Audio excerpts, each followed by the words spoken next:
कि तुम कर्म करते जाओ, फल मिलता जाएगा। कब मिलेगा वो प्रकृति डिसाइड करेगी। आपके लिए कौन सा उपयुक्त समय है, क्योंकि जब कहें कि भगवान श्री कृष्ण को तो पता था कि कर्ण जो है वो पांडवों में से है, कुंती को पता था, लेकिन वो पत्ता तो अंतिम मौके पर खोला जहां पर कर्ण पूरी तरीके से तैयार था, सशक्त था लड़ने के लिए, ईंट से ईंट बजाने के लिए। वहीं पर भगवान श्री कृष्ण ने वो पत्ता खोल दिया कि तुम तो पांडव हो, तुम अपने भाइयों से युद्ध करने जा रहे हो। वहीं पर वो उसकी सारी क्षमताएं खत्म हो गई।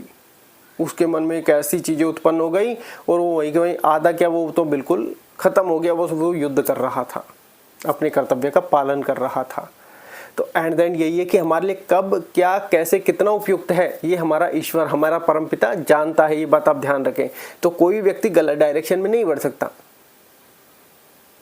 क्योंकि जो प्रकृति है वो पूरा हमारा संचालन कर रही है। हमें चलता जाना है, एक यात्रा कंप्लीट करनी है, और वहां पर जो हमारे द्वारा कर्म या कर्तव्य लिखे हैं उनसे आपको कदापि पीछे नहीं हटना है। मन में हमेशा अच्छी भावनाएं रखें। आपको लगता है कोई कर्म अगर गलत बन गया, कोई आपको लगता है कि बाद में फील हो रहा है, वो कहते हैं ना बहुत सी बार हम कर्म करते चल जाते हैं लेकिन ऐसा फील होता है कि हम रुक नहीं पा रहे हैं, फिर हमें लग रहा है गलत है, तो जो हो गया उसके लिए भी क्षमा मांगे, क्योंकि पश्चाताप ही सबसे बड़ा प्रायश्चित है।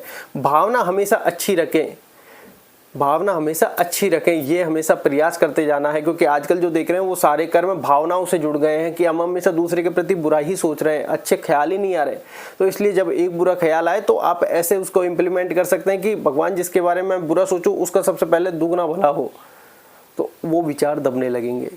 इन द सेंस कहने का तात्पर्य है कि आज आपको ऐसा लग रहा होगा कि यार किसी व्यक्ति ने कोई तैयारी किया, उसका इतना समय बर्बाद हो गया। देखिए, समय ने बहुत सारी चीजें डिसाइड करके, बहुत सारी या कहेंगे समय ने आपको डिसाइड कर रखा है, कि समय ने आपको डिसाइड कर रखा है। ये बात आप ना भूलें, क्योंकि डायरेक्शन ये एक ऐसा वर्ड है, डायरेक्शन, जो व्यक्ति को गुमराह करने में पल भर का समय नहीं लगाता।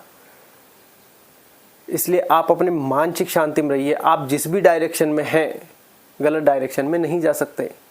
आप जिसमें हैं सही है, बस आप में वहां पर आपको पूर्ण निष्ठा के साथ काम करना है। अगर आप करें, चाहे थोड़ा कम करें, लेकिन 100% के साथ करें। ये बात आप ध्यान रखें, क्योंकि आप गलत रास्ते पर जा ही नहीं सकते। आज आपको ऐसा लगता है कि यार मैंने किसी चीज़ की 4 साल लगातार ऐसी अच्छी तैयारी की और वो आपकी लाइफ में इंक्लूड होनी है, तो कहीं ना कहीं अब उसका लेखा जोखा आगे लिख दिया जाएगा। तब आपको फील होगा कि यार ये मेरी वहाँ की पढ़ाई यहाँ काम आ रही है। बहुत सी बार लाइफ में आपको कहीं की ऐसी चीज़ें हो जाती है कि यार ऐसा लगता है कि समय वेस्टेज हो गया, तो आप चिंता ना करें, वो समय वेस्टेज होना भी जरूरी था। उसके बाद आप लाइफ में कहीं ठोकर खाते हैं, कहीं नौकरी लगती है, फिर वो छूटती है, फिर नौकरी लगती है, फिर छूटती है। इस तरीके से चलता जाता है और आप परेशान होते जाते हैं। इसलिए कहते हैं किसी चीज़ से मोह मत करो, प्रेम करो। मोह से हम क्या चीज़ों को छोड़ नहीं पाते, त्याग नहीं कर पाते। यहीं हम फंस जाते हैं कि हम चीज़ों को छोड़ नहीं पाते। हम किसी चीज़ के प्रति इतनी ज़्यादा आसक्त हो जाते हैं कि यार ये नहीं मिली तो क्या होगा। बस यहीं इसी चीज़ में हर व्यक्ति फंसा हुआ है। ये फल के प्रति आपको आसक्ति बढ़ा रही है। भगवान श्री कृष्ण यही कर्म में समझा रहे हैं कि कर्म करते जाओ, फल को तो पकड़ो ही मत। कब कौन सा कितने कौन से तय समय पर आना है, कब कौन सा व्यक्ति आपको मिलना है, कौन आपका निमित्त माध्यम बनना है, सब हो जाएगा। तू चलता रहे।